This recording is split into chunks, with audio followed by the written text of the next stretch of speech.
ঘড়িতে বাজে সকাল 7টা। বারান্দায় আরাম কেদারায় বসে ব্যোমকেশ প্রভাতী সংবাদ পত্রিকার দিকে নিমগ্ন দৃষ্টিতে তাকিয়ে বলে ওঠে, আজকে চা কি পাওয়া যাবে, নাকি আজকে সকালটা বিনা চাই অতিবাহিত করতে হবে? রান্নাঘর থেকে শোনা যায় এক তীক্ষ্ণ চিৎকার। শুনে ব্যোমকেশের আর বুঝতে বাকি থাকে না যে তার সকাল সকাল তার এহেন কথা বাড়িতে কিঞ্চিত বিদ্রোহের আভাস দিচ্ছে। বলি, বাড়িতে যে আরও কাজ থাকে সেই ব্যাপারে তো তোমার কোনো খেয়ালই নেই। আমাকেও না ভগবান মাত্র 2 হাত দিয়েই পাঠিয়েছে, তাই সময় তো একটু লাগবেই। সকাল সকাল সত্যবতীর রুদ্র রূপ বেশ ভালো করেই উপভোগ করে ব্যোমকেশ। সত্যবতীর এহেন রুদ্র রূপ দেখে ব্যোমকেশের মনে আনন্দ মেঘ অবাধ বিচরণ করে। আরে আমি তো সেই কথা বলিনি, তবে সকাল সকাল চা পেলে বেশ শান্তি পাই এই তৃষ্ণার্ত মনটা। আমি বারান্দায় পা দিতে দিতে বলে উঠি, কি ব্যাপার, সকাল সকাল পাখির মতো কিচিরমিচির সুর ভেসে আসছে? সত্যবতী অভিমান মেশানো কণ্ঠে বলে ওঠে, আসলে ঠাকুরপো, কি বলো তো, ওই কেউ কেউ ভাবে যে ভগবান আমাকে অন্য মানুষদের চেয়ে না হাত পা আরও 2 করে বেশি দিয়েছে, তাই সবসময় আশা করে যে যখন যেটা চাইবে তখন সেটা মুখের গোড়ায় এনে দিতে হবে, আর একটু দেরি হলেই মহাভারত অশুদ্ধ হয়ে যায় কিনা তাই। ব্যোমকেশ নিরপরাধ দৃষ্টি নিয়ে বলে উঠল, আমি কিন্তু তোমাকে তেমন কিছুই বলিনি, শুধু তোমার দেরি হচ্ছিল তাই আমি তোমাকে জিজ্ঞাসা করেছিলাম। তুমি কি বলতে চেয়েছো আর কি বলেছো আমি সবই বুঝতে পারি, তাই আমার সাথে বেকার চালাকি করতে যেও না। সত্যবতীর কথা শুনে বেশ ভালোভাবেই আন্দাজ করতে পারলাম আবহাওয়ার গতিক ভালোর দিকে নেই। আমি বলে উঠলাম, আহা ঠিক আছে, তুমি এখন এসব কথা বাদ দাও, দাও দাও দেখি আমার চাটা দাও। সত্যবতী চায়ের ট্রে থেকে আমাকে চা দিতে দিতে বলল, আমার বিন্দুমাত্র ভুল যখন তার মনে বিরোধ সৃষ্টি করে তখন তার কি উচিত নয় একদিন নিজে সমস্তটা পর্যবেক্ষণ করা? কি বলো ঠাকুরপো? সত্যবতীর কথা শুনে বেশ ভালোই বুঝতে পেরেছি যে সত্যবতী চায় ব্যোমকেশ একদিন রান্নাঘরের দায়িত্ব নিক।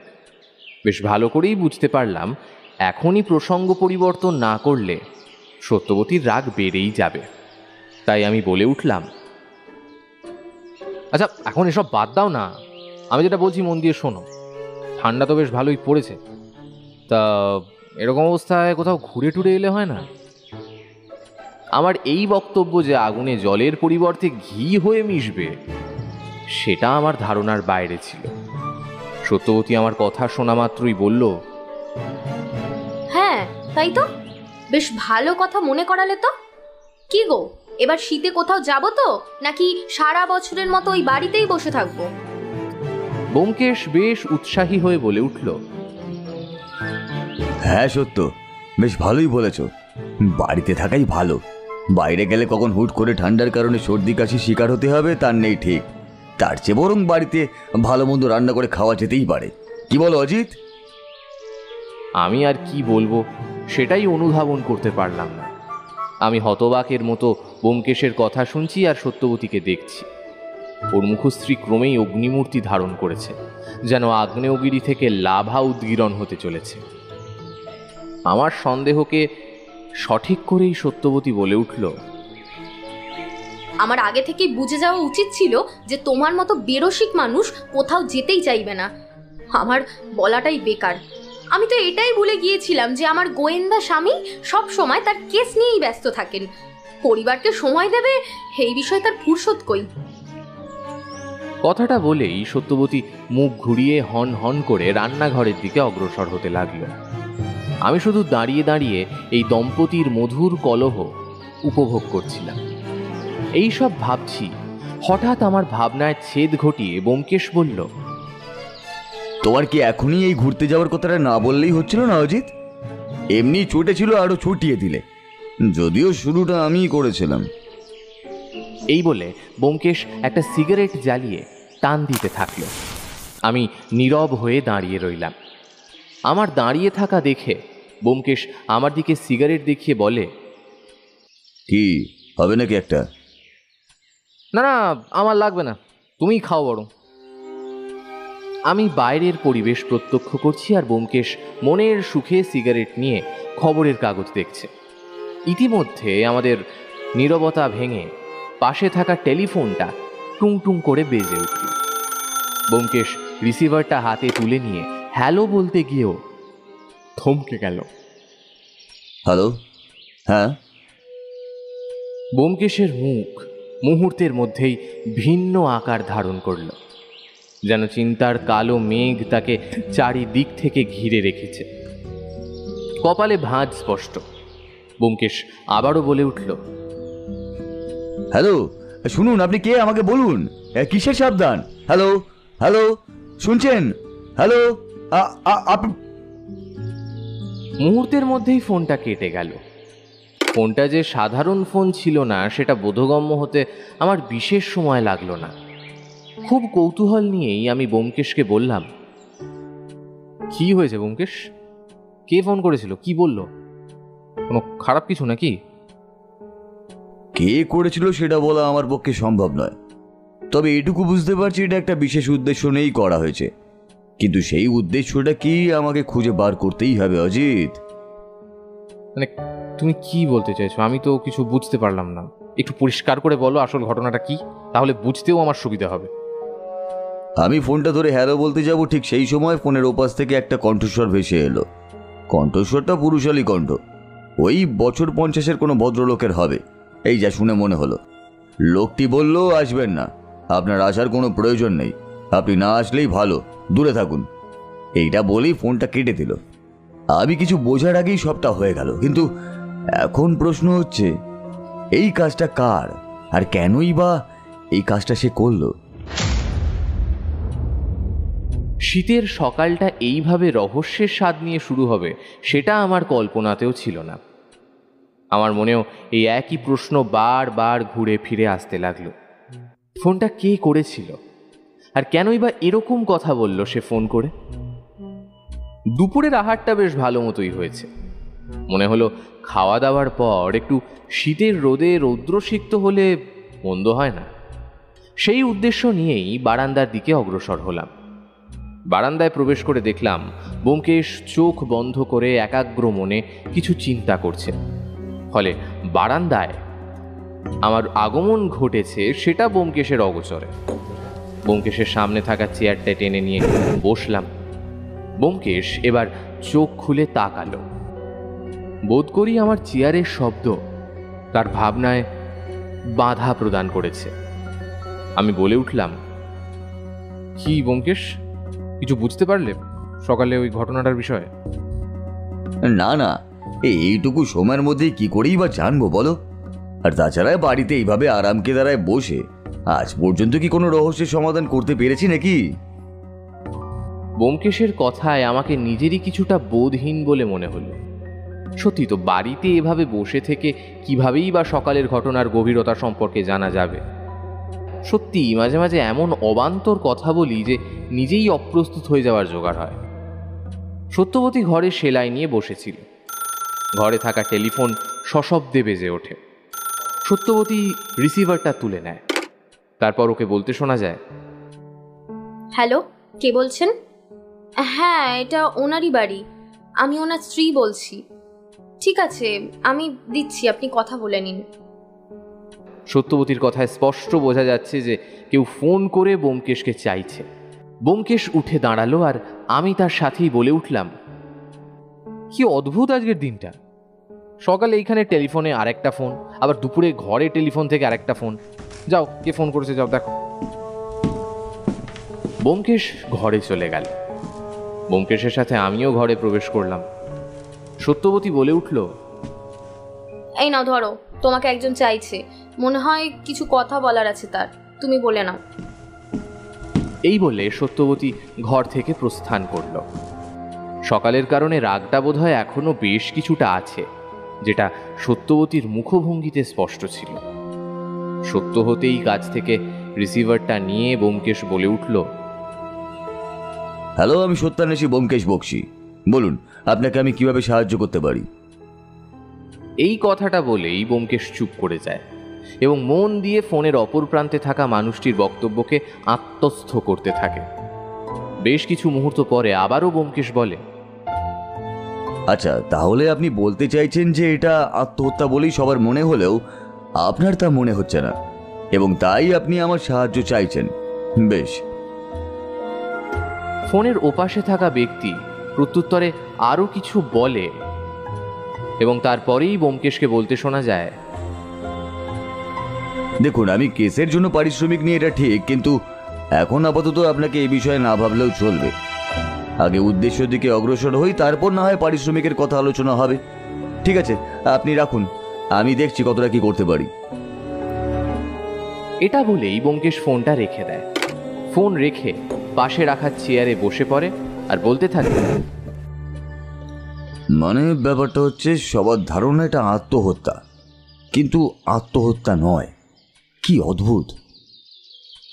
আমি ব্যোমকেশের কথা শুনে ব্যোমকেশকে জিজ্ঞেস করলাম, কি হয়েছে ব্যোমকেশ? সকালবেলায় যে ফোনটা এসেছিল এটা কি সেই সম্বন্ধীয় কিছু? কখন যে ফোন করেছিল এখনো কি সেই ফোন করেছে? আর তুমি কি বলছো, আত্মহত্যা না খুন? মানে না, সকালবেলায় যে ফোন করেছিল সে নয়, আর সেই সম্পর্কেও কিছুই নয়। এটা একটা অন্য ধরনের ব্যাপার। অন্য কোনো কেস? ধরে নাও তাই। এটা সম্পূর্ণই অন্য একটি কেস। এখন যে ছেলেটি ফোন করেছিল তার বয়স খুবই অল্প, ওই সম্ভবত 22 কি 23 বছরের আশেপাশে। তা বেশ, কিন্তু কি বলতে ফোন করেছিল সে?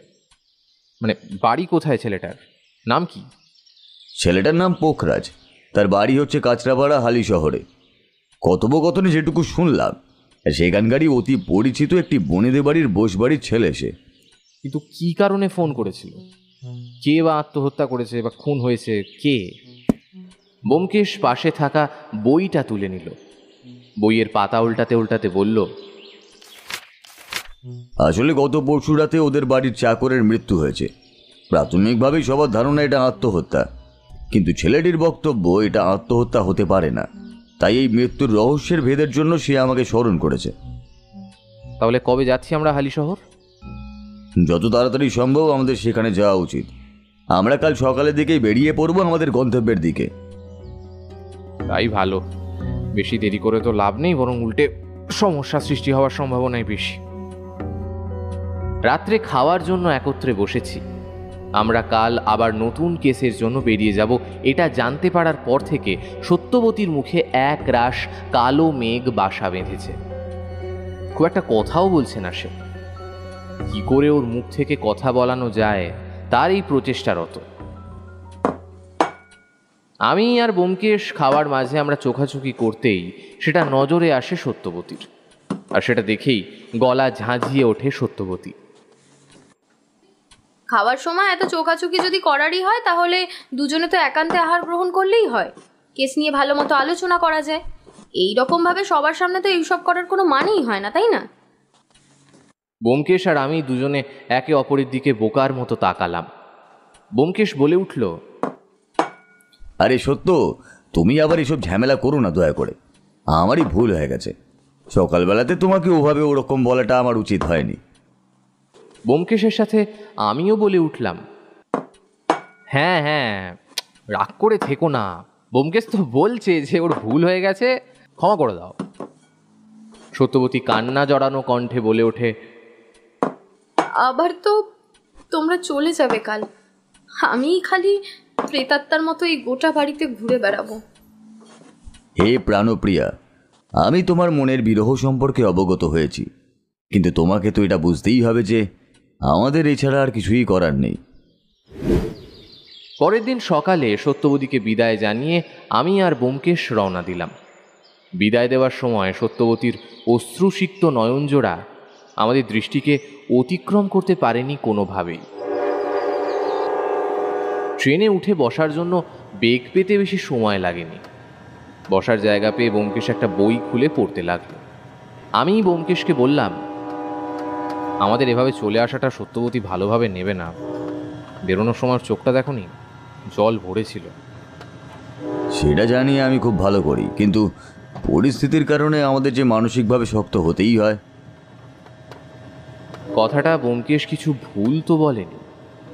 সত্যি তো, গন্তব্যস্থলে পৌঁছানোর পর আমাদের কোন পরিস্থিতির সম্মুখীন হতে হবে সেটা সম্পর্কে আমরা অবগত নই, কিন্তু আমাদের মনকে সর্বদা শক্ত রাখতে হবে যে কোনো পরিস্থিতিকে সামাল দেওয়ার জন্য আর সেই পরিস্থিতির জাল থেকে বেরোনোর জন্য।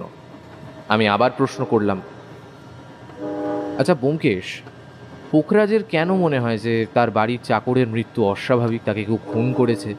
সে কি এ বিষয়ে কোনো প্রমাণ পেয়েছে যাতে করে এ ব্যাপারে সে জোর দিয়ে বলছে? কথাটা তুমি মন্দ বলনি, তবে এই সব প্রশ্নের উত্তর আমরা তখনই পাবো যখন আমরা এই সমস্ত বিষয়টা নিজের সামনে থেকে উপলব্ধি করতে পারবো। যতক্ষণ না সেটা জানতে আমরা সক্ষম হচ্ছি ততক্ষণ সময়ের ওপরই সবটা ছেড়ে দেওয়া ছাড়া আর কোনো উপায়ও নেই।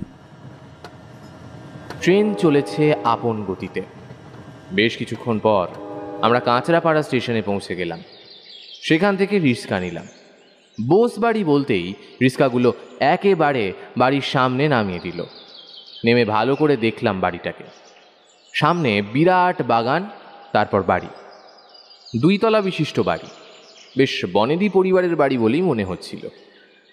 বাড়ির দারোয়ান বোধ করি জানতো যে আমরা আজকে আসবো, তাই গেট খুলে দিয়ে আমাদের সামনে এসে দাঁড়ালো। ব্যোমকেশের দিকে তাকিয়ে বলে উঠল, আগে আপনি ব্যোমকেশ বাবু, তাই না? হ্যাঁ নমস্কার, আমি সত্যান্বেষী ব্যোমকেশ বক্সী। দারোয়ান বোধহয় জানতো না যে আমি আসলে কে, তাই সে ব্যোমকেশকে প্রশ্ন করলো, আচ্ছা ব্যোমকেশ বাবু, বলছি যে আপনার পাশের ব্যক্তিটি কে বলুন তো? মানে উনার কথা তো আমাকে বলা হয়নি, তাই বলছি আর কি। উনি কি আপনার সাথেই এসেছেন? হ্যাঁ, উনি হচ্ছেন অজিত, আমার প্রাণের চেয়েও প্রিয় বন্ধু। তাই আমি যখন যেখানেই যাই না কেন ও আমার সাথে আমার ছায়া হিসেবেই সর্বদা বিরাজ করে। দারোয়ান ব্যোমকেশের কথা বুঝতে পেরে আমাদের দুজনকে ভেতরে যাওয়ার অনুমতি দিল, আর যাওয়ার সময় বলল, আগে ব্যোমকেশ বাবু, আমি কিন্তু জানি আপনারা কেন এখানে এসেছেন। ব্যোমকেশ কিছু বলতেই যাবে, তার আগেই আমাদের সামনে বছর 22-23-এর একটি ছেলে এসে দাঁড়ালো আর বলল, আপনারা এসে গেছেন দেখে খুব ভালো লাগছে। চলুন ভেতরে যাওয়া যাক। ও দুঃখিত, আমি এখনো আমার পরিচয় দিইনি আপনাদের। নমস্কার, আমি পোখরাজ। ও, তুমি তাহলে আমাকে ফোন করেছিলে এখানে আসার জন্য? হ্যাঁ ব্যোমকেশ বাবু, আমি সেই ব্যক্তি যে আপনাকে ফোন করেছিলাম। আসলে আমি আপনার কথা অনেক শুনেছি, তাই আর কি সাহায্যের জন্য আপনার হাতের প্রয়োজনটা পড়ল। পোখরাজ এবার আমার দিকে দৃষ্টিপাত করে আর সেভাবেই ব্যোমকেশকে জিজ্ঞেস করে, আচ্ছা ব্যোমকেশ বাবু, বলছি ইনি বোধ করি অজিত বাবু, তাই না? আমি না আসলে জানতাম না যে উনি আসবেন, তবে আমার ওনার সাথেও আলাপ করার ভীষণ ইচ্ছা ছিল, তাই ভালোই হয়েছে। পোখরাজের কথায় আমার মুখ থেকে মৃদু হাসি প্রস্ফুটিত হলো।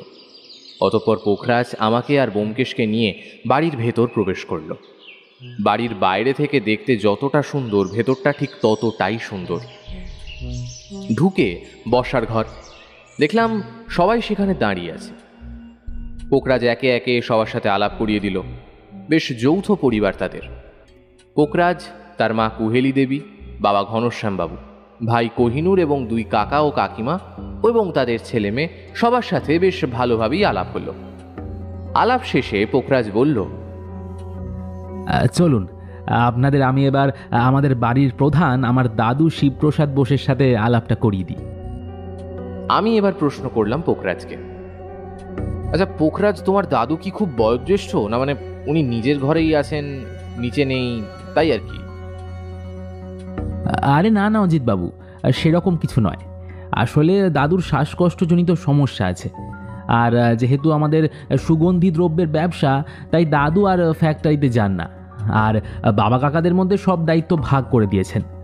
আর সদ্য দাদুর 2বার হার্ট অ্যাটাকও হয়ে গেছে, তাই দাদু আর বেশি ঘর থেকে বের হন না আর কি। কথা বলতে বলতে আমরা শিবপ্রসাদ বাবুর ঘরের সামনে চলে এলাম। পোখরাজ আগে ঘরে ঢুকলো, তারপর আমরা।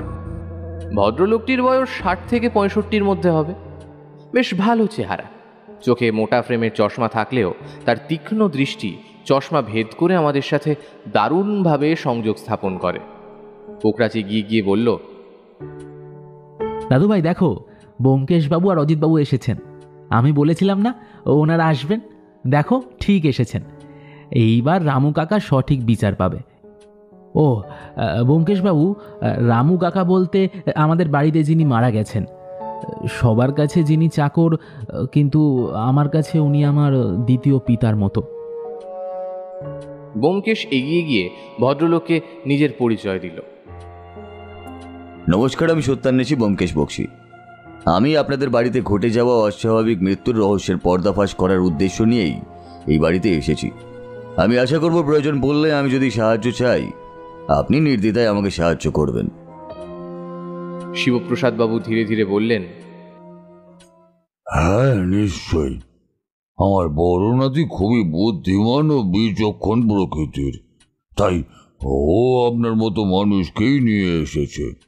হ্যাঁ, আমি কথা দিচ্ছি, আপনার আমার পক্ষ থেকে যা সাহায্যের প্রয়োজন হবে তা আপনি অবশ্যই লাভ করবেন। ব্যোমকেশ আর আমি শিবপ্রসাদ বাবুর কাছ থেকে বিদায় নিয়ে পোখরাজের সাথে ঘরে ফিরে আসি। ব্যোমকেশ পোখরাজকে বলে, আচ্ছা পোখরাজ, যেই ঘরে মৃত্যুটা ঘটেছে তুমি সেই ঘরটা আমাকে দেখাতে পারবে? আমি একবার ওই ঘরটা দেখতে চাই। হ্যাঁ নিশ্চয়ই, আমি জানতাম যে আপনি ঘরটা দেখতে চাইবেন, তাই আমি ওই রামু কাকার মৃতদেহ ঘর থেকে নিয়ে যাওয়ার পরেই ঘরটা তালা বন্ধ করে দিয়েছিলাম। হ্যাঁ, বেশ ভালোই করেছো। তবে চলো যাওয়া যাক। পোখরাজ নিজের পকেট থেকে একটা চাবি বের করে নিল, নিচের তলায় একটা ঘরের সামনে গিয়ে দাঁড়ালো। পোখরাজকে অনুসরণ করে আমরা ওই ঘরের সামনে গেলাম।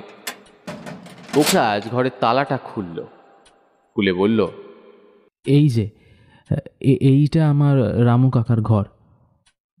গত পরশু রাত্রে এই ঘরেই আমার রামু কাকা আমাকে একেবারে একা করে দিয়ে চলে যায়।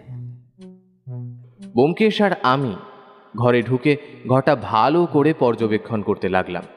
এরই মাঝে ব্যোমকেশ প্রশ্ন করে, আচ্ছা পোখরাজ, তুমি বলছিলে যে সবাই বলছে এটা আত্মহত্যা। আচ্ছা, আত্মহত্যার মতো কি কিছু হয়েছে? আসলে ব্যোমকেশবাবু, আমরা রামু কাকাকে দেখতে পাই ঝুলন্ত অবস্থায় গলায় ফাঁস দিয়ে ঝুলছে। এতে সবার ধারণা যে রামু কাকার মৃত্যু তার নিজের ইচ্ছাতেই হয়েছে, এটা কোনো খুন নয়। ব্যোমকেশ পোখরাজের কথার প্রত্যুত্তরে কিছু বক্তব্য আর রাখল না। এরপর পোখরাজ বলল, ব্যোমকেশবাবু, অজিতবাবু, আমার আপনাদের দুজনকে কিছু বলার আছে। আশা করছি আপনারা হতাশ হবেন না কথা শুনে। আমি বললাম, আরে না না, হতাশ হওয়ার কিছু নেই। তুমি তোমার মনে যা কথা আছে ব্যোমকেশকে খুলে বলো। আসলে আমার সাথে এই বিষয় নিয়ে আমার বাড়ির অনেকেরই বিরোধিতা হয়েছে, তাই অনেকেই পছন্দ করছেন না যে আপনারা এখানে এসেছেন। হয়তো আপনাদের সঙ্গে তারা এখনো পর্যন্ত সেইরূপ কোনো আচরণ করেননি, কিন্তু পরবর্তীতে কীরূপ আচরণ তারা করবেন সেই বিষয়ে তো আমার পক্ষে এখন কিছু বলা সম্ভব নয়। তবুও আপনাদের এই কথাটা বলে রাখা বলে আমার কর্তব্য মনে করলাম। সেটা কোনো ব্যাপার না। এরকম ঘটনার সম্মুখীন এর আগেও বহুবার আমাদের হতে হয়েছে। তুমি একটা কাজের জন্য আমাদের ডেকেছো এবং আমি আমার বন্ধু যথাসাধ্য চেষ্টা করব সেই কাজটাকে সফল করার। এতে যদি তারা আমাদের সাহায্য করে ভালো, আর না করলে সেটা আমাদের দুর্ভাগ্য। এই নিয়ে চিন্তা করে তো আর কোনো লাভ নেই। পোখরাজ, আমি, ব্যোমকেশ সবাই নিচে এলাম। পোখরাজের মেজ কাকা হরনাথবাবু বোধহয় ব্যোমকেশকে বেশ পছন্দ করেন না, তাই তিনি ব্যোমকেশকে বললেন, ব্যোমকেশবাবু, আপনি পোখরাজের কথায় এসেছেন সেটা খুব ভালো কথা, সেটা আপনার কাজ। কিন্তু আমি আশা করব আপনার কাজের জন্য আমার বাবার শরীরের কোনো পরিবর্তন ঘটবে না। দেখুন হরনাথ বাবু, আমি বুঝতে পারছি আপনি আপনার বাবার জন্য বেশ উদ্বিগ্ন, কিন্তু বিশ্বাস করুন আমি প্রয়োজনের বাইরে একটিও বাড়তি কথা উল্লেখ করি না। সেটা আমার ধর্মবিরুদ্ধ। আমি আশা করছি আপনি বুঝতে পারছেন আমি কি বলতে চাইছি। আমি আশা করব আপনারা সবাই সাহায্য করবেন। যদি সাহায্য করেন তাহলে তো ভালোই, না হলে রহস্যের উদ্ঘাটন আমার একার পক্ষে করা সম্ভব হবে না। চলুন ব্যোমকেশবাবু, আমি আপনাদের ঘরটা দেখিয়ে দিই, পরে না হয় সবার সঙ্গে কথা বলে নেবেন। এখন আপনাদের একটু বিশ্রামের প্রয়োজন। পোখরাজ আমাদেরকে একটা ঘরের মধ্যে নিয়ে এলো। ঘরটা বেশ বড়। পোখরাজ বলল, ব্যোমকেশবাবু, এই ঘরটাই আপনাদের থাকার জন্য আমি ঠিক করেছি। আশা করব আপনাদের কোনো অসুবিধা হবে না।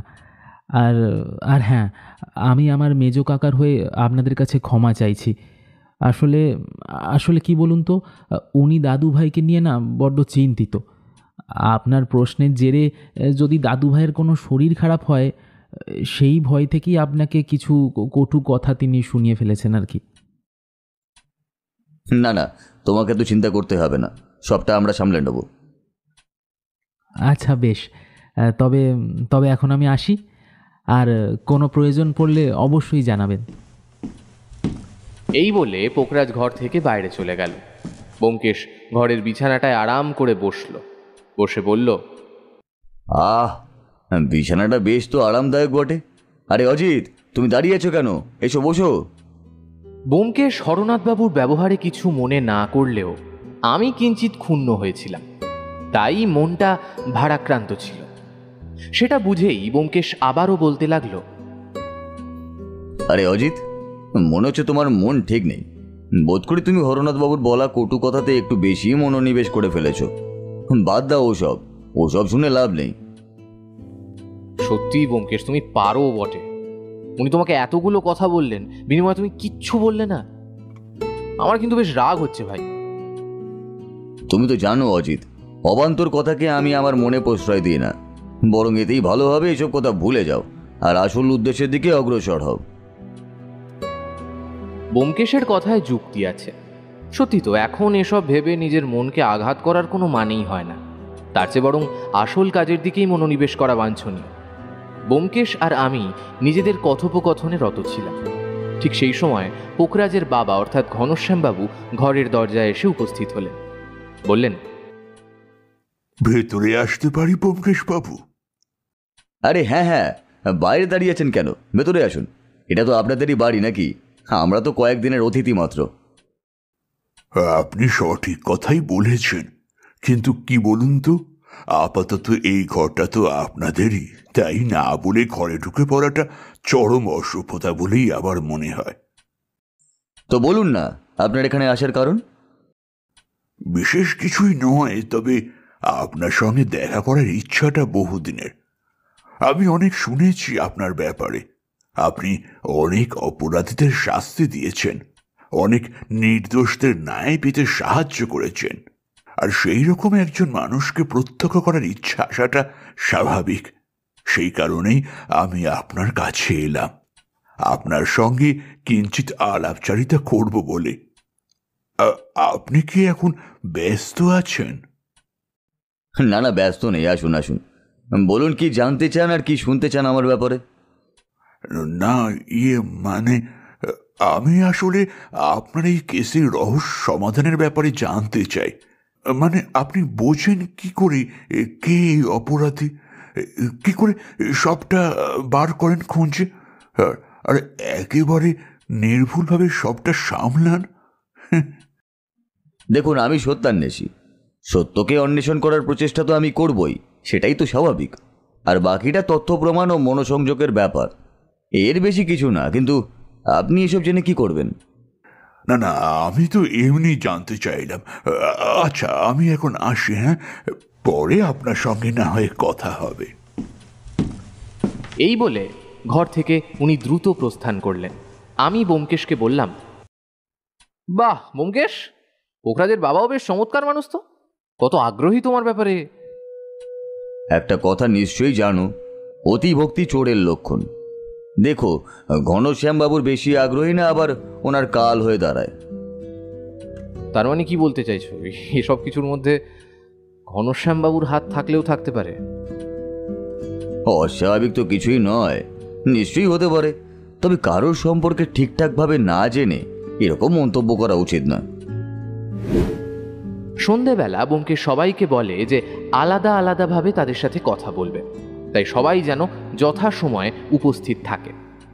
প্রথমে ব্যোমকেশ আর আমি যাই বাড়ির প্রধান অর্থাৎ শিবপ্রসাদ বাবুর কাছে। ওনার কাছে গিয়ে ব্যোমকেশ বলে, আমাকে আপনার কাছে আরও একবার আসতেই হলো। আসলে তদন্তের ব্যাপারে আপনার সাহায্যটা অত্যন্ত গুরুত্বপূর্ণ। আমি আশা করব আপনার কথা অনুযায়ী আপনি আমাকে সাহায্য করবেন। হ্যাঁ হ্যাঁ, নিশ্চয়ই সাহায্য করব। আমি যতটা জানি বা আমার যা মনে হয় সেটাকে আপনাকে অবশ্যই জানানো উচিত। বেশ, আপনি তো জানেন আমি কেন এখানে এসেছি। আপনার বাড়ির কাজের লোক রামচরণের মৃত্যুর রহস্য উদ্ঘাটন করার জন্য। এই মৃত্যুর ব্যাপারে আপনার কি বক্তব্য? রামু আমাদের বাড়িতে প্রায় 14-15 বছর ধরেই আছে। আমাদের যথেষ্ট মেনে চলে এবং আমরা যথেষ্ট তাকে ভালোই বাসি। কিন্তু হঠাৎ করে কেন যে এইভাবে চলে গেল সেই বিষয়ে আমি অবগত নই। বিশ্বাস করুন, আমরা যদি জানতাম যে রামুর মনে বিষাদের সৃষ্টি হয়েছে তাহলে তার পাশে অবশ্যই থাকতাম। দেখুন, আপনার বড় নাতি পোখরাজের কথা অনুযায়ী এটা নাকি খুন, আত্মহত্যা নয়। আপনারও কি ঠিক তাই মনে হয়? দেখুন, যতটা আমি শুনেছি রামুর মৃতদেহ সবাই দেখেছে ঝুলন্ত অবস্থাতেই, তাই সেদিক থেকে দেখতে গেলে এটা আত্মহত্যাই হবে। কিন্তু আমার বড় নাতি বুদ্ধিমান, বিচক্ষণ ছেলে, তাই ও যখন বলছে যে এটা খুনের ব্যাপার, আমি একেবারেই হালকাভাবে নিতে পারিনি সেটা। আর তার জন্যই আপনার এই বাড়িতে আসা। এবার বাকিটা আপনাদের হাতে, দেখুন কি করবেন। তবে এটুকু বলবো, যদি সত্যি রামু খুন হয়ে থাকে খুনিকে বের করুন এবং যথাযথ শাস্তি দেওয়ার ব্যবস্থা করুন। আপনি চিন্তা করবেন না, খুন যদি হয়ে থাকে খুনি যেখানেই থাকুক না কেন আমি তাকে সবার সামনে ঠিক নিয়েই আসব। ধন্যবাদ আপনার সাহায্যের জন্য। এরপর আমি আর ব্যোমকেশ বেরিয়ে এলাম। আমি জিজ্ঞাসা করলাম, এবার তুমি কার সাথে কথা বলবে? এবার কথা বলবো তার সাথে যার মাধ্যমে আমাদের এই বাড়িতে আসা, অর্থাৎ পোখরাজের সাথে। কারণ একমাত্র ওরই মনে হয়েছে এটা খুন, আত্মহত্যা নয়। তাই আগে ওর মনে হওয়ার কারণটা জানা দরকার। ব্যোমকেশ পোখরাজকে নিজের ঘরেই ডেকে পাঠায়। পোখরাজ এসে বলে, হ্যাঁ বলুন ব্যোমকেশবাবু, আপনি কি জানতে চান? আমি আসলে এটাই জানতে চাই যে তোমার কেন মনে হচ্ছে রামচরণের মৃত্যু আসলে স্বাভাবিক মৃত্যু নয়, তাকে কেউ খুন করেছে। আর তুমি এত বিচলিত কেন ওনার ব্যাপারে? দেখুন ব্যোমকেশবাবু, আমি আপনাকে আগেও বলেছি যে রামু কাকা আমার দ্বিতীয় পিতার মতো। ছোটবেলা থেকে উনি আমাকে কোলে পিঠে করে মানুষ করেছেন। তাই যেমন আমার কিছু হলে উনি খুব ভালোভাবে বুঝতে পারতেন, ঠিক তেমনই ওনার কিছু হলেও আমি সেটা অনুধাবন করতে পারতাম। ছোটবেলা থেকেই মায়ের শাসন, বাবার শাসন সবের হাত থেকে বেঁচেছি ওই রামু কাকার জন্যই। তাই তার মৃত্যু এত সহজে মেনে নেওয়া আমার পক্ষে অন্তত সম্ভব নয় ব্যোমকেশবাবু। ব্যোমকেশ এতক্ষণ চুপ করে পোখরাজের বলা কথাগুলো মন দিয়ে শুনছিল। কথা শেষ হতেই ব্যোমকেশ বলল, আচ্ছা পোখরাজ, তুমি তো বললে তুমি তোমার রামু কাকার সঙ্গে অনেকটা সময় অতিবাহিত করে থাকতে। তাই ওনার কি কোনো পরিবর্তন ঘটেছিল? এমন কিছু পরিবর্তন যা তোমার নজর কেড়েছিল?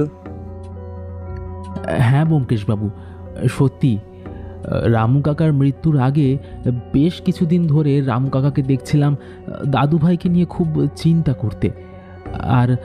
আর আমি কারণ জিজ্ঞাসা করলে বিশেষ কিছুই বলতো না, শুধু এটাই বলতো যে দাদুভাইয়ের বয়স হচ্ছে, তাই দাদুভাইয়ের যত্ন যেন করা হয়।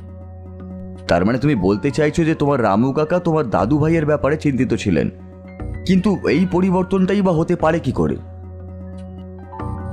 দেখুন, রামু কাকা আমার দাদু ভাইকে, আমাকে, আমাদের পরিবারের প্রত্যেক সদস্যকে সমানভাবে ভালোবাসতো। কিন্তু মৃত্যুর কিছুদিন আগে থেকেই দাদু ভাইয়ের প্রতি তার সংবেদনশীলতা সত্যিই চোখে পড়ার মতো ছিল। মনে হয়েছিল যে দাদু ভাইকে 2 হাত দিয়ে আঁকলে রাখতে পারলে বোধহয় কাকু সবচেয়ে খুশি হতো। ব্যোমকেশ পোখরাজকে বিদায় জানালো এবং আমাকে সাথে করে পোখরাজের বাবা অর্থাৎ ঘনশ্যাম বাবুর সাথে বাক্যালাপ করার জন্য উদ্যত হলো। পোখরাজের থেকে জানা গেল যে ঘনশ্যাম বাবু বই পড়ছে, তাই ব্যোমকেশ ঠিক করলো সে নিজেই যাবে ঘনশ্যাম বাবুর সাথে দেখা করতে। ঘরে গিয়ে দেখলাম ঘনশ্যাম বাবু একটি বইকে ভালোভাবে পর্যবেক্ষণ করছে। আমাদের পায়ের শব্দে তার কাজে বিঘ্ন ঘটল। আরে ব্যোমকেশ বাবু, আসুন। আমি জানি আপনি কি জন্য এসেছেন, তবু প্রশ্নগুলো আপনার মুখ থেকে শোনাটাই আমি বেশি পছন্দ করব। বলুন, কি জানতে চান? আপনাদের বাড়ির পুরনো কাজের লোক রামচরণের মৃত্যু সম্পর্কে আপনার কি অভিমত সেটাই জানতে চাই। বেশ, তবে শুনুন। রামচরণ মারা গেছে এটা শুনেই তৎক্ষণাৎ আমরা সবাই রামচরণের ঘরে যাই। গিয়ে দেখি রামচরণের মৃতদেহ ঝুলন্ত অবস্থায়। এটা দেখে বোঝাই যাচ্ছে যে এটা আত্মহত্যা ছাড়া আর কিছুই হতে পারে না।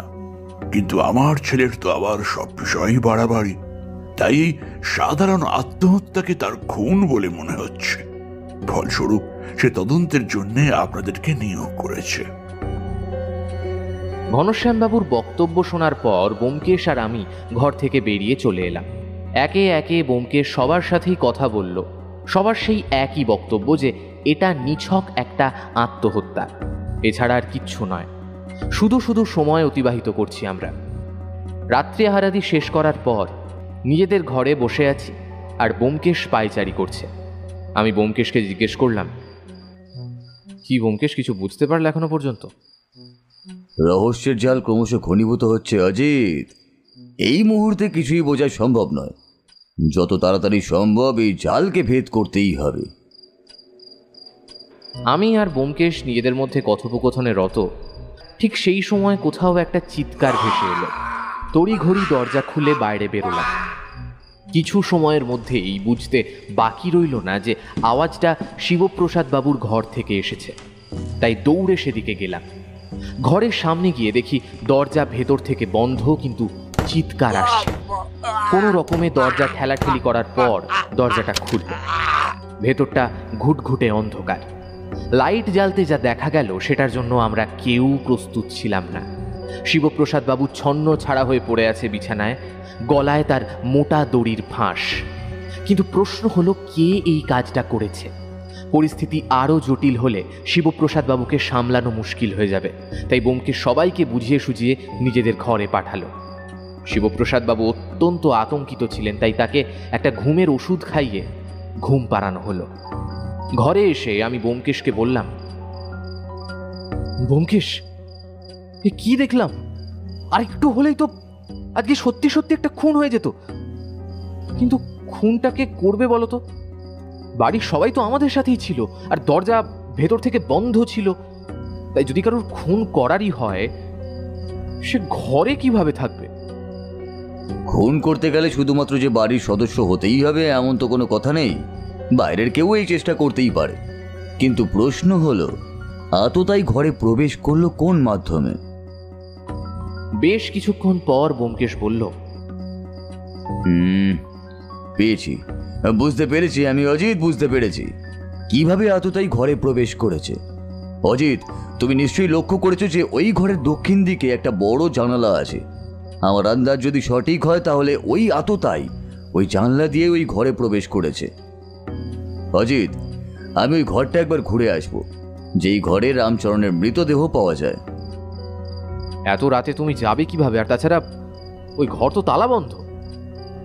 ব্যোমকেশের পর পকেট থেকে একটা চাবি বের করে সেই চাবিটা হাতে নিয়ে বলল, এই যে চাবি, আমি পোখরাজের থেকে আগে থেকেই নিয়ে নিয়েছিলাম। যদি আমার ঘরটা একার পর্যবেক্ষণের জন্য প্রয়োজন হয়ে পড়ে, তাই জন্যই আর কি।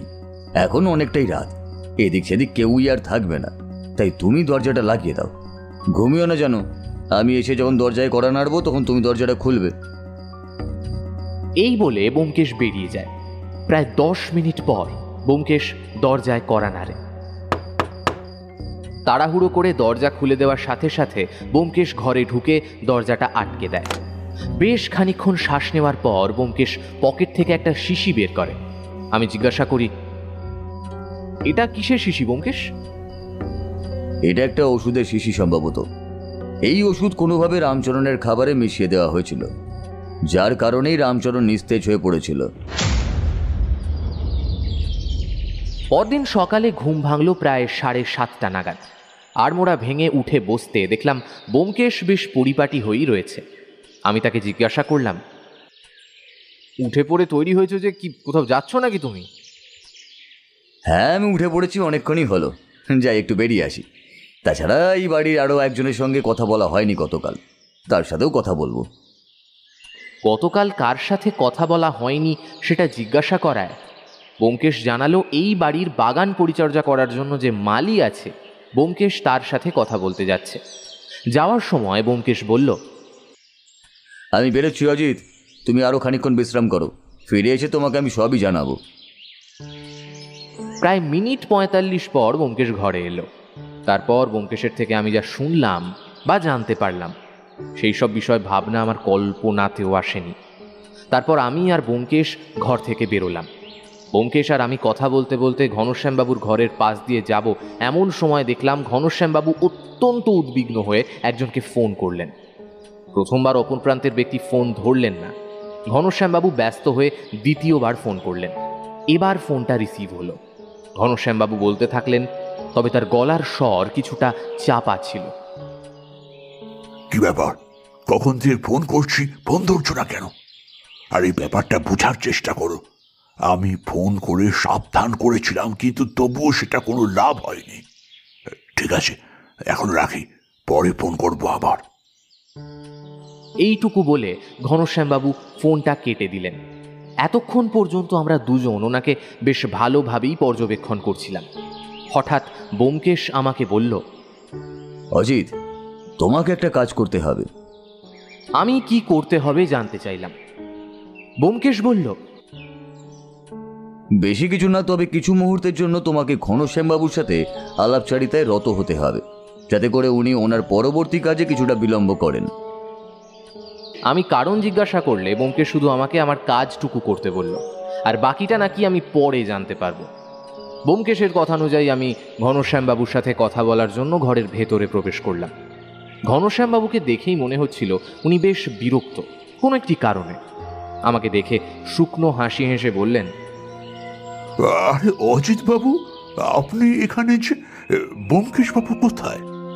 আমি বললাম, ব্যোমকেশ নিজের ঘরেই আছে। আসলে আমি এখান থেকে পুরো বাড়িটা ঘুরে দেখার জন্যই যাচ্ছিলাম। আপনার ঘরের সামনে দিয়ে যাওয়ার সময় দেখলাম আপনি বিরক্তি নিয়ে দাঁড়িয়ে আছেন, তাই আমি আপনার সাথে একটু কথা বলার জন্য এলাম।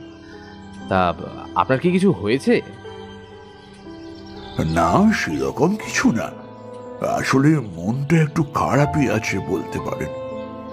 বাবা যতদিন ভালো ছিলেন ততদিন ব্যবসাটা সবটা উনি সামলাতেন, কিন্তু যবে থেকে ওনার শরীরের এহেন রোগের উদ্ভব ঘটেছে, তবে থেকে বাবা ব্যবসার সমস্ত দায়িত্ব আমাদের 3 ভাইয়ের মধ্যে ভাগ করে দিয়েছেন। বেশিরভাগটাই আমাকে সামলাতে হয়। সামলেও নেই, কিন্তু কখনো কখনো বিরক্ত হয়ে যায়, এই যা। আমাদের কথার মাঝে ব্যোমকেশ চলে এলো, এসে বলল, আরে তুমি এখানে আছো?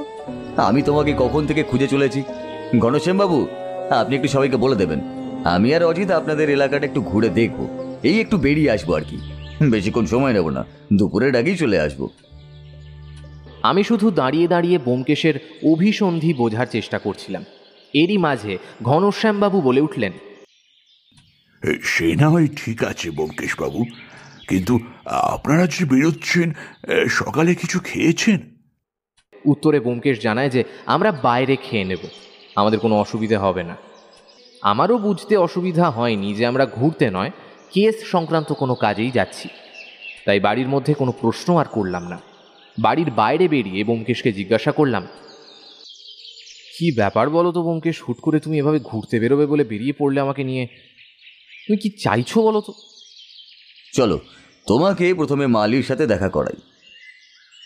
এই বলে ব্যোমকেশ আর আমি প্রথমেই মালির কাছে গেলাম। মালির নাম রঘুনাথ। ওর সামনে যেতেই আমাদেরকে দেখে বলল, আরে ব্যোমকেশ বাবু, ইনি অজিত বাবু তাই না? সকালবেলা আপনি যার কথা কইছিলেন। তা বাবু, আপনারা কোথাও কি যাচ্ছেন? হ্যাঁ রঘুনাথ, আমরা একটু বেরোচ্ছি, তবে তার আগে আমার বন্ধুকে তোমার সাথে পরিচয় করাতে একবার নিয়ে আসলাম। হ্যাঁ, এখন আসি, কেমন? রঘুনাথের থেকে বিদায় নিয়ে আমি আর ব্যোমকেশ একেবারে বাড়ির বাইরে এলাম, মানে বাড়ির গেটের বাইরে। রাস্তায় বেশ কিছুটা এগোনোর পর ব্যোমকেশ আমাকে জিজ্ঞাসা করল, আচ্ছা অজিত, একটা কথা বলো তো, রঘুনাথের সঙ্গে কথা বলার সময় তুমি কি কিছু অদ্ভুত ব্যাপার লক্ষ্য করেছিলে কি? কই না তো, সেরকম কিছু তো লক্ষ্য করার মতো বলে মনে হলো না। তবে হ্যাঁ, একটাতে অদ্ভুত লাগলো। আমি জানি যে এই বাড়ির সুগন্ধি দ্রব্যের ব্যবসা, কিন্তু তাই বলে বাড়ির মালিকের গা থেকে সুগন্ধির গন্ধ বেরোচ্ছে, এটাই যে একটু অস্বাভাবিক লাগলো। হ্যাঁ, আমারও তাই মনে হয়েছিল। তবে বাদ দাও, এখন আমরা যেখানে যাচ্ছি সেখানেই যাওয়া যাক।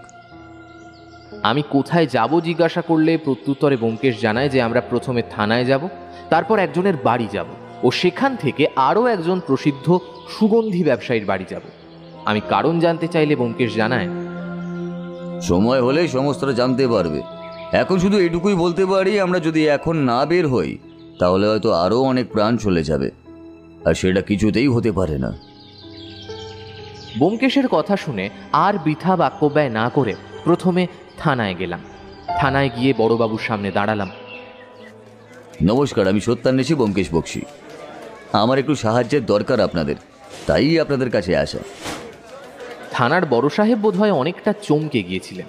ব্যোমকেশ যে তার সামনে থাকবে সেটা বোধহয় তিনি কল্পনা করেননি, তাই তড়িঘড়ি চেয়ার থেকে উঠে দাঁড়িয়ে বললেন, নমস্কার নমস্কার, আমি এই থানার বড় বাবু কৌশিক তালুকদার। আমি তো ভাবতেই পারিনি যে আপনি এইভাবে থানায় চলে আসবেন। তা বলুন, আপনাকে কিভাবে সাহায্য করতে পারি? অতঃপর ব্যোমকেশ থানার বড় সাহেবকে প্রয়োজনীয় কিছু কথা বলল। বড়বাবু বললেন, সবই বুঝলুম, কিন্তু আপনার কাছে সমস্ত প্রমাণ আছে তো? মানে প্রমাণ ছাড়া কিন্তু পুলিশ কোনো কাজই করে না। সেই ব্যাপারে আপনি বিন্দুমাত্র চিন্তা করবেন না। সত্যান্বেষী ব্যোমকেশ বক্সীও প্রমাণ ছাড়া একটা কথাও বলবে না। বেশ বেশ বেশ, ঠিক আছে। আমার আপনার প্রতি বিশ্বাস আছে। আমি জানি যে আপনি যা করেন তার পেছনে কোনো না কোনো কারণ নিশ্চয়ই থাকবে। চলুন যাওয়া যাক। এই বলে ব্যোমকেশ, আমি, বড়বাবু ও আরও একজন পুলিশ কর্মী মিলে বেরিয়ে পড়লাম। ব্যোমকেশের নির্দেশনায় বেশ খানিকক্ষণ পর একটা বাড়ির সামনে গাড়ি থামল। বাড়ির আশপাশের জায়গাটা বেশ নির্জন, লোকজনের সমাগম খুব একটা নেই বললেই চলে। ব্যোমকেশ গাড়ি থেকে নেমে সোজা বাড়ির দরজার সামনে গেল, বেশ কয়েকবার দরজায় টোকা দিল, তারপর বলল, বাড়ি থেকে কেউ আছেন? যদি থাকেন তাহলে একটু বাইরে আসুন, একটু দরকার আছে। ব্যোমকেশের কথার পরিবর্তে বাড়ির ভেতর থেকে কোনো উত্তর এলো না। ব্যোমকেশ আবারও দরজায় টোকা দিতে লাগলো আর একই কথা বলতে লাগলো। বেশ কয়েকবার টোকা পড়ার পর দরজা খোলার শব্দ শোনা গেল। দরজার ভেতর থেকে বেরিয়ে এলেন অল্প বয়সী একজন সুন্দরী মহিলা। যতটা না অবাক আমাদেরকে দেখে হয়েছেন, তার থেকে দ্বিগুণ অবাক হয়েছেন আমাদের সাথে পুলিশকে দেখে। কাঁপা কাঁপা গলায় বললেন, এ কি, আপনারা কারা? আর পুলিশ এবার নিয়ে এসেছেন কেন? আমি আমি তো কিছু করিনি। আপনি কি করেছেন কি করেননি, বা কেন আপনার বাড়িতে আমরা এসেছি সেটা জানতে গেলে তো আমাদের পরিচয় আগে জানা দরকার, তাই না? নমস্কার, আমি সত্যান্বেষী ব্যোমকেশ বক্সী, আর ও হলো আমার বন্ধু অজিত। আর এনারা তো পুলিশের লোক, চিনতেই পারছেন। মহিলা বোধহয় ব্যোমকেশ এভাবে তার বাড়িতে চলে আসবে সেটা ভাবতে পারেনি। মুখ তার শুকিয়ে এতটুকু হয়ে গিয়েছিল। ব্যোমকেশ এবার কঠোরভাবে বলল, আপনি তো মল্লিকা দেবী, তাই না? আচ্ছা, আপনি প্রসিদ্ধ সুগন্ধি ব্যবসায়ী কোম্পানি দি বস বেশ ভালো রকমই জানেন কি, তাই না?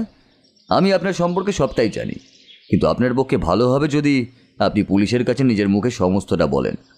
আর কতক্ষণই বা সবটা অস্বীকার করবেন পুলিশের কাছে? আপনাকে তো হার মানতেই হবে।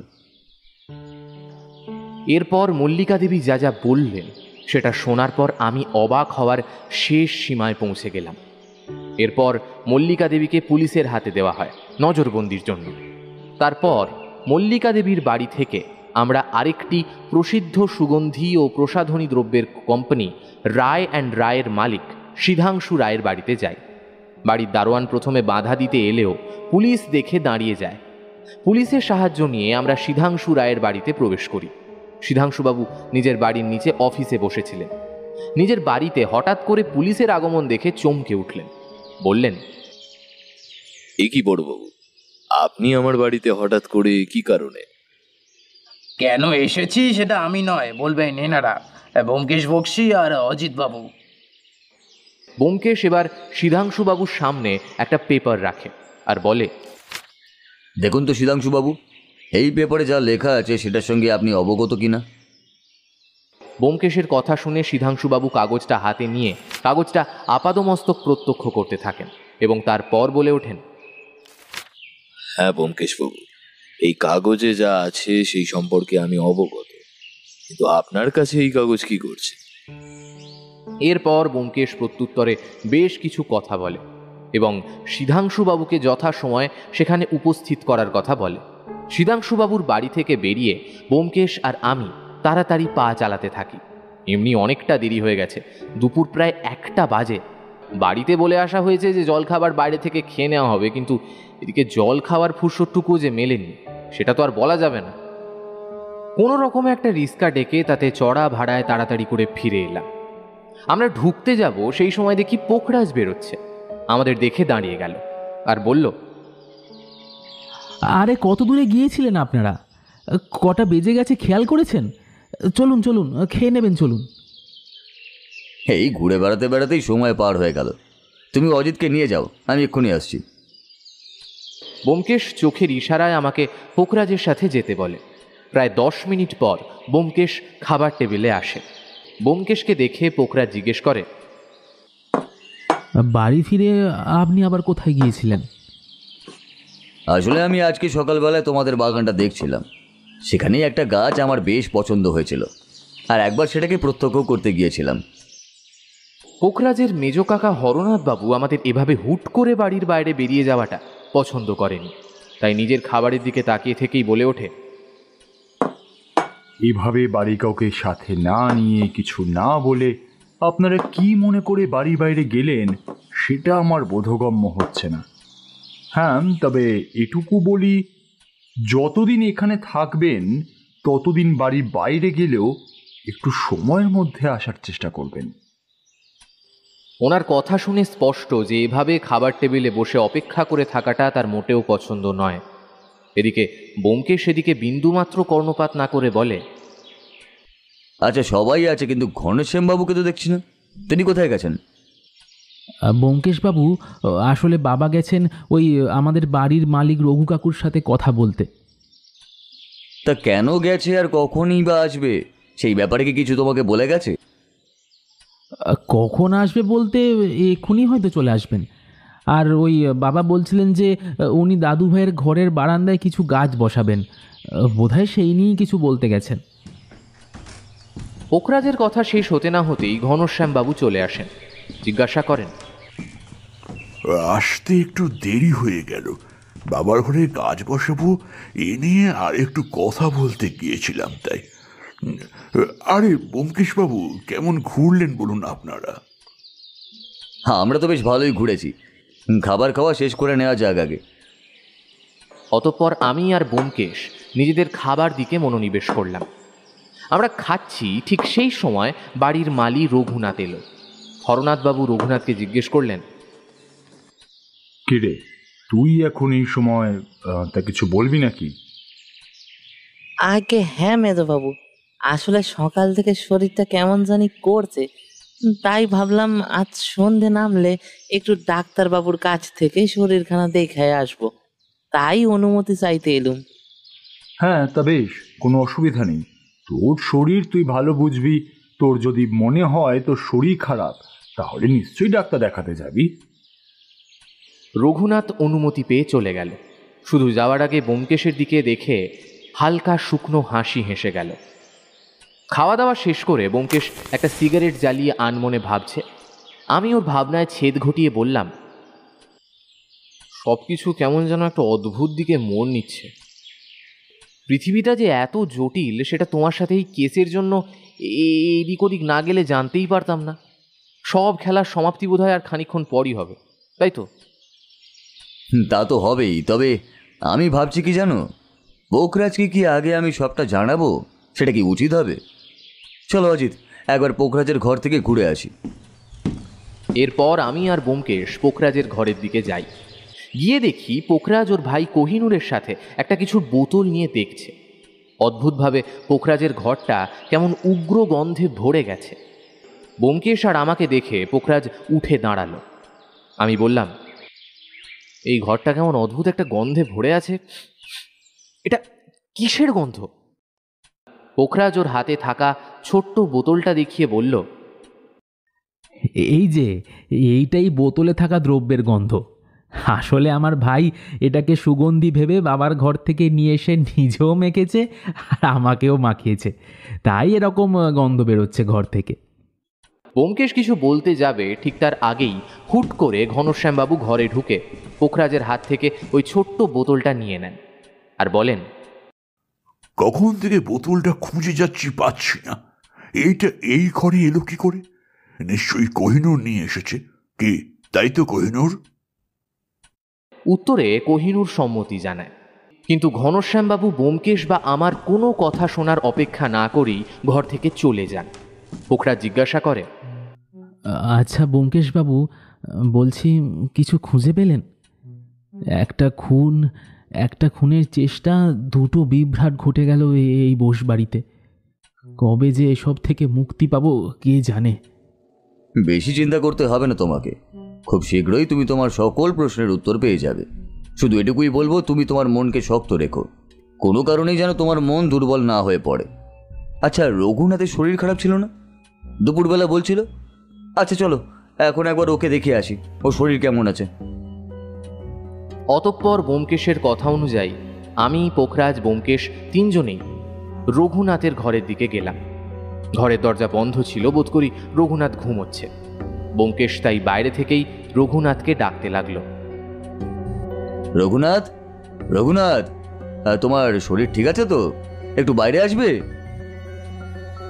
বেশ কয়েকবার ডাকাডাকির পরও যখন রঘুনাথ সাড়া শব্দ দিল না, তখন ব্যোমকেশ দরজা ধাক্কানোর চেষ্টা করে গেল, কিন্তু অদ্ভুতভাবেই দরজা ভেজানো ছিল মাত্র। তাই ব্যোমকেশ দরজায় হাত দিতেই দরজা খুলে যায়। ব্যোমকেশ, আমি আর পোখরাজ ভেতরে গিয়ে যা দেখি, সেটা দেখার জন্য কোনোভাবেই আমরা প্রস্তুত ছিলাম না। রঘুনাথ গলায় দড়ি দিয়ে আত্মহত্যা করেছে। পোখরাজ রঘুনাথের এই অবস্থা দেখে নিজেকে ধরে রাখতে পারল না, মাথায় হাত দিয়ে মেঝেতে বসে পড়ল আর বলতে লাগলো, প্রথমে রামু কাকা, তারপর দাদুর ওপর হামলা, তারপর শেষে রঘু কাকুর আত্মহত্যা। আচ্ছা আচ্ছা ব্যোমকেশবাবু, সবটাই কি কাকতালীয়? এটাও কি সম্ভব? অজিত, তুমি পুলিশে খবর দাও আর ওদেরকে আসতে বলো। আর পোখরাজ, সমস্ত সত্যিটাই একটু আগে আমার কাছে উদ্ঘাটন করা উচিত ছিল, তাহলে হয়তো এই মানুষটা এইভাবে শেষ হতো না। তুমি চলো পোখরাজ, আর সবাই সবটা জানবে। ঘনশ্যামবাবু বললেন, এইভাবে রঘুনাথও চলে যাবে বুঝতে পারিনি ব্যোমকেশ বাবু। আচ্ছা, আপনি এখন নাকি সমস্ত সত্যি বলবেন? কি জানতে পেরেছেন বলুন না। হ্যাঁ অবশ্যই, সমস্ত সত্যিই তো জানাবো বলেই আপনাদেরকে ডেকেছি, কিন্তু তার জন্য এত তাড়াহুড়োর তো কোনো দরকারই নেই। আর আপনি এত ঘামছেন কেন বলুন তো?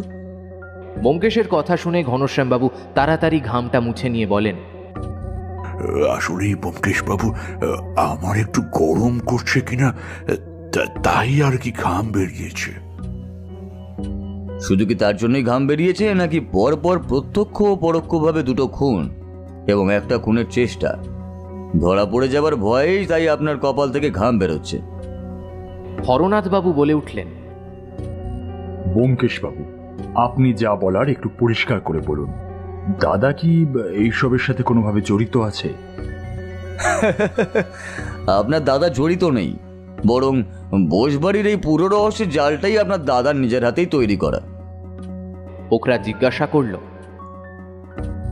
মানে মানে আপনি আমার বাবার সম্পর্কে সব কি বলছেন?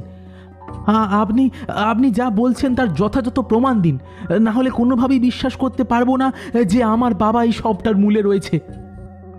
আমি জানি পোখরাজ, সত্যিটা মানতে তোমার কষ্ট হবে, তাই তোমাকে আগে থেকেই বলেছিলাম যাই হয়ে যাক না কেন নিজের মনকে সর্বদা শক্ত রাখবে। আর রইল প্রমাণের কথা, ব্যোমকেশ বক্সী আজ পর্যন্ত কোনো কেসে প্রমাণ ছাড়া কথা বলেছে সেটা কেউ বলতেই পারবে না। আর এই ক্ষেত্রেও তার ব্যতিক্রম হবে না। ঘনশ্যামবাবু এবার চিৎকার করে উঠলেন। আমি যে এইসবের মূলে আছি সে কথা আপনাকে কে বলেছে? আপনি শুধু শুধু আমার নামে চাঁদা বানিয়ে বানিয়ে বলছেন। ঠিক আছে, এবার আমি এক এক করে সমস্ত কিছু বলা শুরু করছি। যদি মাঝখানের কোনো কিছু ভুল হয় তাহলে আপনি ঠিকটা বলে দেবেন ঘনশ্যামবাবু। গত পরশু দিনের আগের দিন রাত্রে আপনাদের বাড়ির কাজের লোক রামচরণের মৃত্যু হয়। পরদিন সকালে প্রথমে আমার কাছে একটা ফোন আসে। ফোন করে আমাকে শুধুমাত্র বলা হয়, আসবেন না, আসলে আপনার বিপদ, সাবধান হয়ে যান। প্রথমে আমি বুঝতে পারিনি এই ফোনটা কে করেছে। তারপর দুপুরে পোখরাজ ফোন করে। ফোনটা আমার স্ত্রী ধরে এবং তারপর আমাকে দেন। দেওয়ার পরে পোখরাজ জানায় যে তার বাড়ির পুরনো কর্মচারী রামচরণের মৃত্যু ঘটেছে, আর তার মনে হয় সেই মৃত্যুটা আত্মহত্যা নয় বরং খুন। আর সত্যি বলতে এটাই সত্যি, পোখরাজের সন্দেহই ঠিক। রামচরণ আত্মহত্যা করেনি। রামচরণকে খুন করে তারপর তাকে এমনভাবে ঝুলিয়ে দেওয়া হয়েছিল যাতে দেখে মনে হয় যে এটা একটা শুধুমাত্র আত্মহত্যা। প্রথমে রামচরণ বাবুর খাবারে কিছু মিশিয়ে দেওয়া হয় যাতে হালকা নিস্তেজ হয়ে পড়ে। তার জন্য একটা ওষুধও ব্যবহার করা হয়েছিল। এইটুকু বলার পর ব্যোমকেশ পকেট থেকে একটা শিশি বের করেন। তারপর বলতে শুরু করেন, আর অদ্ভুতভাবে শিশির ঢাকনাটা পেয়েছি এই বাড়ির মালি রঘুনাথের ঘর থেকে। রঘুনাথ প্রথমে রামচরণের খাবারে এই শিশি দিয়ে এই ওষুধটা মিশিয়ে দেয় যাতে রামচরণ নিস্তেজ হয়ে যায়। তারপর তাকে শ্বাসরোধ করে হত্যা করে এবং ঝুলিয়ে দেয় যাতে মনে হয় এটা আত্মহত্যা। রঘুনাথ যে গলায় রুদ্রাক্ষের মালা পরে সেই মালা আমি গতকাল রাত্রে রামচরণের ঘরে দেখেছি। কিন্তু রঘুনাথ কোনোভাবে জেনেছিল যে ওই ঘরের তালা খোলা, তাই সেই সুযোগের সদ্ব্যবহার করে সে মালাটা নেওয়ার জন্য ঘরের দিকেই আসছিল। তাই আমি শুধুমাত্র ওষুধের শিশিটুকুই নিতে পেরেছিলাম। আর আমার প্রমাণ ছাড়াও আরও একটা প্রমাণ আছে। রঘুনাথ সমস্ত কিছুই লিখে গেছে তার শেষ চিঠিতে। এরপরে আসছি শিবপ্রসাদ বাবুকে খুনের চেষ্টা, এটাও করেছিল রঘুনাথ নিজেই। ব্যোমকেশের কথা শুনে হরনাথবাবু চোখ বড় বড় করে বলে উঠলেন, কি? রঘুনাথই আমার বাবাকে খুনের চেষ্টা করেছিল? হ্যাঁ হরনাথ বাবু, রঘুনাথ হলো সেই যে আপনাদের বাগানের আম গাছ দিয়ে উঠে আপনার বাবার ঘরের জানলা দিয়ে ঢুকে নারকেল গাছে ওঠার জন্য ব্যবহার করা দড়ি দিয়ে আপনার বাবাকে শ্বাসরোধ করে খুন করতে এসেছিল। কারণ আপনার বাবার ঘরের উত্তর দিকে জানলা দিয়ে আপনাদের বাড়ির বাগানের আম গাছ দিকেই চললে একমাত্র ঢোকা যায়। আর আপনাদের বাড়ির মালিক গাছে চড়ার ব্যাপারে বেশ ভালোই। দুঃখ সেটাই যে আমি আজ সকালেই বুঝেছিলাম। পোখরাজ জিজ্ঞাসা করল, আচ্ছা আচ্ছা, এই সব কিছু যদি রঘু কাকুই করে থাকে তাহলে তাহলে তার পিছনে তো কোনো উদ্দেশ্য নিশ্চয়ই থাকবে। সেই সেই উদ্দেশ্যটা কি? বেশ ভালো প্রশ্ন করেছ। উদ্দেশ্যটা কি? উদ্দেশ্যটা হলো তোমার বাবার কাছ থেকে তোমাদের ব্যবসা বিক্রির যে অর্থ তিনি পাবেন সেটা রঘুনাথ পাবে। আর সে পেয়েও ছিল একটা খুব দামি এবং খুব সুন্দর সুগন্ধি, যেটার গন্ধ আমি রামচরণের ঘর থেকেও পেয়েছিলাম, শিবপ্রসাদ বাবুর ঘর থেকেও সেই রাত্রে পেয়েছিলাম, আর রঘুনাথের গা থেকেও পেয়েছিলাম। ব্যোমকেশ এবার ঘনশ্যামবাবুর দিকে তাকায় আর বলে, আপনি কিছু বলবেন নাকি পুরোটা আমিই বলবো? আচ্ছা, আমি যখন বলছি আমিই বলি। আসলে ঘনশ্যামবাবুর আলাদা একটি সম্পর্ক আছে, বলা যেতে পারে অবৈধ সম্পর্ক। এর প্রমাণও আমি দেব, ধৈর্য হারাবেন না। আর হ্যাঁ, শুধু তাই নয়, ঘনশ্যামবাবু অনেক টাকা অন্যান্যভাবে নষ্ট করেছেন। রাতের পর রাত তিনি ব্যবসার কাজে নয়, নিজের আমোদ প্রমোদে মত্ত থাকার জন্যই বাড়ির বাইরে থাকতেন। এই করে করে ওনার প্রচুর টাকার প্রয়োজন ছিল, তাই ওর নজর পড়ল এই ব্যবসাটার উপর। শিবপ্রসাদবাবু ব্যবসার দায়িত্ব দিয়ে দিলেও আসল সম্পত্তি তো তার নামেই। তাই ঘনশ্যামবাবুর নিজের বাবাকে পৃথিবী থেকে সরানোর কথা চিন্তা করতে হলো। আর সেই কথাই জানতে পেরে যায় রামচরণ ও রঘুনাথ। দুজনেই সমস্ত কথা জানিয়ে দেবেন বলে। তখনই ঘনশ্যামবাবু প্রতিশ্রুতি দেন যে মুখ বন্ধ করে রাখলে প্রচুর অর্থ ও অন্যান্য দামি সামগ্রী তারা লাভ করতে পারবে। ঘনশ্যামবাবুর এই কথায় রঘুনাথ লোভের বশবর্তী হয়ে রাজি হয়ে গেল। রামচরণ তার নিজের সিদ্ধান্তে অটল ছিল, তাই রঘুনাথকে দিয়েই রামচরণকে খুন এবং নিজের বাবাকে খুন করার প্রচেষ্টা করেন। কিন্তু সমস্যাটা হলো, পোখরাজ যখন জানলো যে আমাকে নিয়ে আসার কথা বলছে, তখন ঘনশ্যামবাবু ভয় পেয়ে আমাকে ফোন করে সাবধান করে দেন, কিন্তু নিজের পরিচয়টা গোপন করে রাখেন। এই ব্যাপারে আমি আগে থেকেই আন্দাজ করতে পেরেছিলাম, কিন্তু নিশ্চিত হই ওনার সাথে যার অবৈধ সম্পর্ক আছে সেই মল্লিকা দেবীর কথায়। আজ আমি ভোর 5টার সময় উঠেছিলাম। কাল আপনি ফোনে বলেছিলেন না আজকে ভোরবেলা কোথাও একটা যাবেন, তাই আপনাকে অনুসরণ করাটা প্রয়োজন বলে মনে করেছিলাম। আর সেই সূত্র ধরেই আমি মল্লিকা দেবীর খোঁজ পেয়েছি। আর তারপর অজিতকে আপনার সঙ্গে ব্যস্ত রেখে আমি আপনার ঘর থেকেই সম্পত্তি, ব্যবসা, বিক্রির যে কাগজপত্রগুলো ছিল সবটাই পেয়েছি। ব্যবসাটা তো রায় অ্যান্ড রায় কোম্পানিকে দিয়ে দিচ্ছিলেন, আর তার প্রমাণস্বরূপ ওই কোম্পানির মালিক সিদ্ধাংশুবাবু এবং আপনার জন্য যার জীবন নষ্ট হয়েছে সেই মল্লিকা দেবী দুজনেই এখানে উপস্থিত আছে। এরপর ব্যোমকেশ দুজনকেই ভেতরে আসতে বলে। দুজনকে এভাবে ভেতরে আসতে দেখে ঘনশ্যামবাবু বেশ ভালোই ঘাবড়ে যান। মল্লিকা দেবী ইতিমধ্যেই পুলিশের কাছে সমস্ত কথা স্বীকার করেছে। ঘনশ্যামবাবু সামনে এলে ঘনশ্যামবাবুকে এক চড় মারে। সিদ্ধাংশুবাবু বলে ওঠেন, ছি ছি ছি ছি, ঘনশ্যাম বাবু, আপনি এতটা নীচ, নিজের বাবাকেও হত্যা করে তার সম্পত্তি বিক্রয় করে দিতে চাইছিলেন। আমি ব্যোমকেশ বাবুদের ধন্যবাদ জানাই, ওনারা সঠিক সময়ে আমাকে সবটা জানিয়ে দিয়েছিলেন। ব্যোমকেশ জানায়, এখনো শেষ হয়নি কিছু ঘনশ্যামবাবু। রঘুনাথকে যা প্রতিশ্রুতি দিয়েছিলেন তা সবই মিথ্যে ছিল বুঝতে পেরে রঘুনাথ সবাইকে সব সত্যি বলে দিতে চায়। কিন্তু ঘনশ্যামবাবু ব্ল্যাকমেল করে ভয় দেখায় যে রঘুনাথের কথা কেউ বিশ্বাস করবে না, বরং উল্টে সবাই রঘুনাথকেই ভুল বুঝবে। তাই নিজের ভুল বুঝে অনুতাপে গ্লানিতে ডুবে গিয়েছিল রঘুনাথ। নিজেকে আর বাঁচিয়ে রাখতে চায়নি সে। নিজের বন্ধুর মতো, ভাইয়ের মতো বয়সে একজনকে শ্বাসরোধ করে হত্যা ও নিজের পিতৃসম মানুষকে শ্বাসরোধ করে হত্যার চেষ্টা, এই দুইয়ের কারণে নিজেও নিজেকে শ্বাসরোধ করে হত্যা করে। আসলে রঘুনাথ বুঝতে পারেনি যে ঘনশ্যামবাবুর খেলায় রঘুনাথ একটি ঘুঁটি ছিল। আর হ্যাঁ, তবে এতেও ঘনশ্যামবাবু থামেননি। নিজের বাবাকে হত্যার শেষ চেষ্টা তো তিনি করবেনই। তাই ওনার ঘরে গাছ বসিয়ে গাছে ওষুধ স্প্রে করে দেওয়ার নাম করে ওই ঘরে তীব্র ঝাঁঝালো গন্ধযুক্ত দ্রব্য ছড়িয়ে দেবেন, যাতে কাস্তে কাস্তে শ্বাসকষ্টের মাধ্যমে শরীর খারাপ হয় শিবপ্রসাদ বাবুর, এবং তার কারণে যাতে সে মৃত্যুর কোলে ঢলে পড়তে পারেন। কি তাই তো? পোখরাজ আর দাঁড়িয়ে থাকতে পারে না, থম মেরে নিচে বসে পড়ে। পুলিশ ঘনশ্যামবাবুকে গ্রেপ্তার করে নিয়ে যায়। সেই রাতটা আমরা ওই বোস বাড়িতেই থাকি। পরের দিন সকালে আপনাকে বাড়িতে নিয়ে এসে যে এরকম সব ঘটনার সম্মুখীন হব আমি বুঝতে পারিনি ব্যোমকেশবাবু। আপনাকে অসংখ্য ধন্যবাদ। এই নিন আপনার পারিশ্রমিকটা। ব্যোমকেশ পারিশ্রমিকটা ফিরিয়ে দেয়, বলে, এই পারিশ্রমিকটা তুমি নিজের কাছেই রাখো। সবসময় টাকা পয়সা দিয়ে সব কিছু যে হয় না, নিজেকে সামলে রেখো। এখন এই বাড়িতে তোমাকেই সব থেকে বেশি প্রয়োজন। এই বলে ব্যোমকেশ আর আমি ট্রেনে উঠে পড়ি। উদ্দেশ্য ঘরে ফেরা।